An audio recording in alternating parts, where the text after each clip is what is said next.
This is Standing Watch. And now, evangelist Norbert Link. Greetings, everyone, and welcome back to our Standing Watch program. I've just returned from Germany, where the news regarding the migrant crisis or the refugee crisis in Germany and in Europe is, of course, dominating the headlines and the reports in the media. And Angela Merkel, who was once looked upon as the undisputed leader of Germany, is finding herself more and more under attack, even by her own colleagues and friends in her own party regarding her open-door policy. It all started, of course, with the situation in Syria, amongst other things, and I'd like to take you back to an article which was published by Newsmax on October 13, reporting on Russia's involvement there. It says that President Vladimir Putin on Tuesday slammed Washington for refusing to share intelligence with Russia on Syria and accusing it of muddled thinking. Late last month, Moscow launched a bombing campaign in Syria, saying it needed to target Islamic State jihadists before they cross into Russia, which has a large Muslim population. But Washington and its allies slammed Russia's intervention in the conflict, saying Moscow was also targeting Western-backed moderate rebels and sought to prop up the regime of Bashar al-Assad. Putin's colorful phrase comes amid deep tensions over the Russian bombing campaign and cruise missile strikes that began September 30. The EU demanded Monday that Russia stop targeting moderate groups opposed to Syrian President Bashar al-Assad. U.S. Defense Secretary Ashton Carter warned that Russia's actions will have consequences and the bombing will only inflame Syria's 4-year civil war. U.S. airdrops of weapons and ammunition intended by the Syrian Free Army, which is fighting Assad's regime, could end up in the hands of Islamic State instead, Putin said. Now, on top of that, we find that an article by Breitbart, dated September 29, puts even more of an uncomfortable light on the activities of the Obama administration in Syria.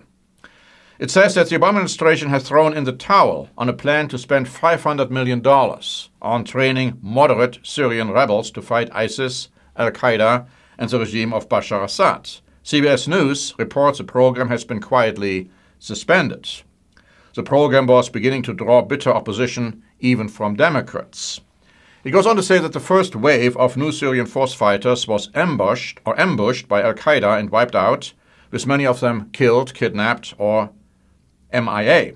No one of the Pentagon seems to know what happened to the second wave after they handed American vehicles and ammunition over to al-Qaeda's Nusra Front in exchange for safe passage. The Russians seem to have a pretty good idea what happened to the second wave, though.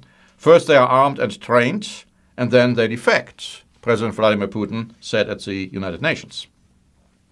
Putin threw some even tougher punches at the mess Obama has made of the Middle East in his UN address.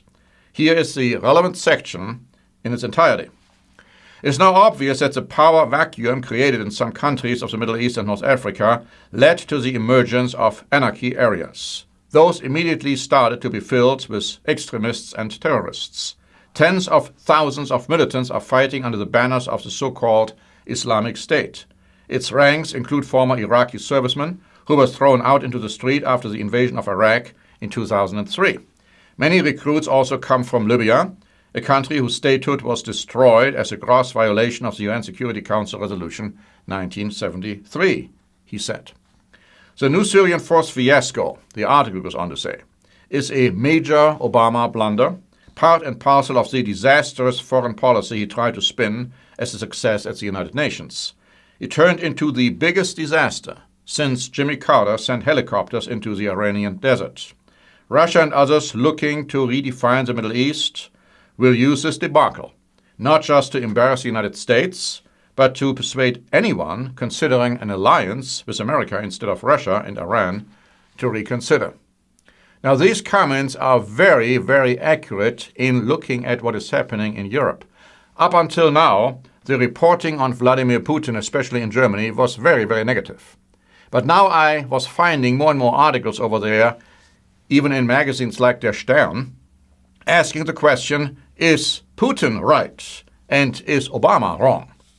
And I have found an incredible amount of anti-Americanism insofar as the migrant crisis is concerned, blaming America for the mess. And that brings me now to the migrant crisis. Here's an article by the Daily Mail dated October 1. And I'd like you to listen to this carefully because it will show you where it's going in Germany. And there is going to be a reaction. There's going to be a reaction very soon to the mess which has been created and which Angela Merkel is also not only enduring but perpetrating. This article says, a German woman is being booted out of a home of 23 years to make rooms for immigrants. Gabriele Keller is the second such case to emerge in the country as it struggles to cope with an expected influx of some 800,000 refugees this year. Some say up to 1.2 million. And they expect the same amount every year to come.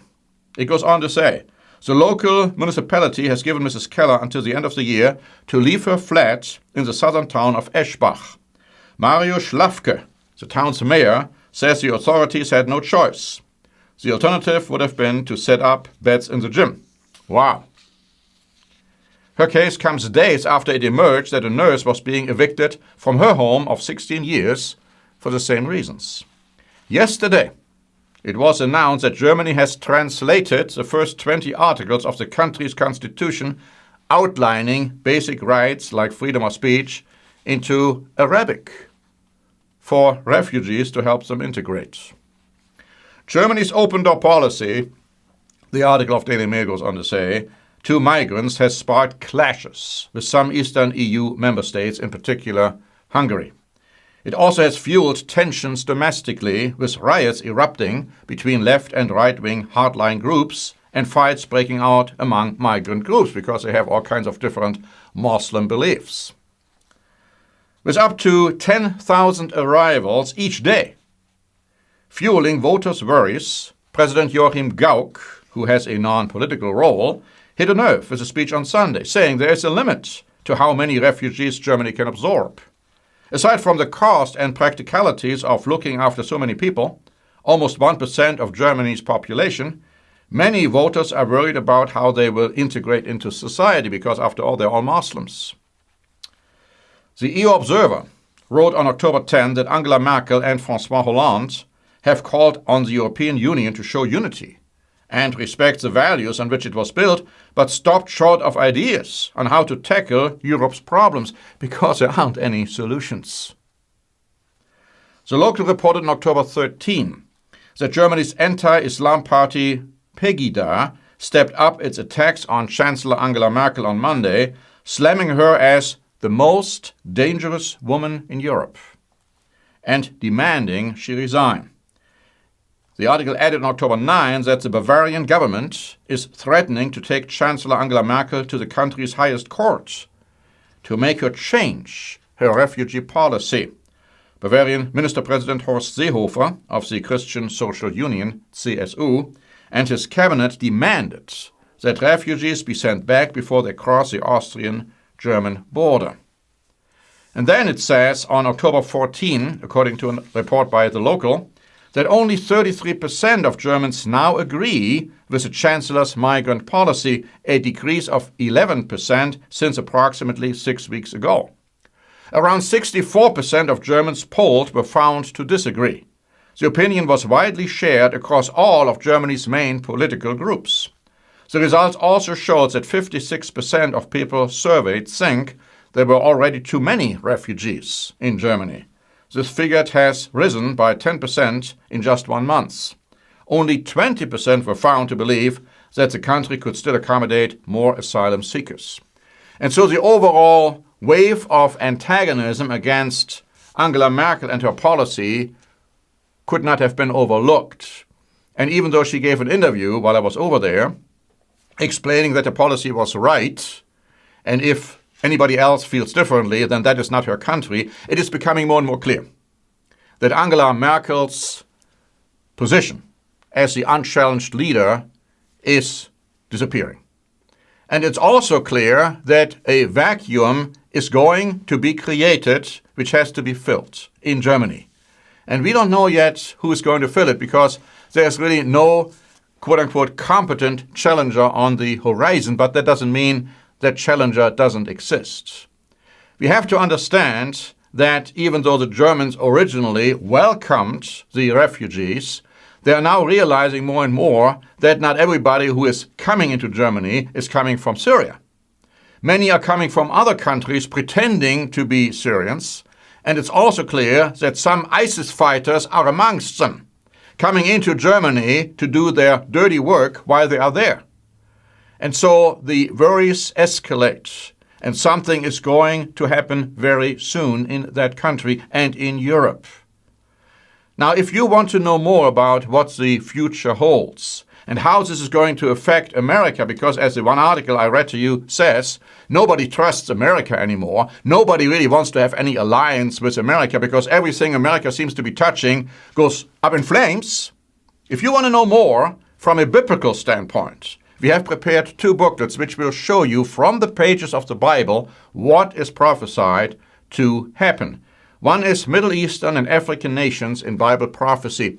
And this booklet also talks about Syria. It talks about the future of Syria. It talks about how Syria will interact with other powers, including Germany, including Russia. And then we have another booklet prepared, the 10 European revivals of the ancient Roman Empire. And this booklet shows you what is going to happen in Europe in front of your very eyes within a few years from now, let's say. It's already starting. It has already started. It's very clear from the Bible what is going to happen and how Europe will ultimately end up as a terrible enemy to the United States of America and Great Britain. That's clearly prophesied. There is no denying this fact. And you should know. You need to know what is prophesied to happen. So please do yourself a favor and ask for these 2 free booklets. And you will not regret having done so. They're absolutely free, without any request for money. Please go ahead and write us or send us an email and let us know, and we'll be happy to send those booklets to you. And we will keep you informed about what is happening in Europe, what is happening in Syria, what is happening pertaining to Russia, pertaining to the United States of America, and how it all fits in within the framework of biblical prophecy. Thank you very much for listening. This is Norbert Lenk for the Standing Watch program.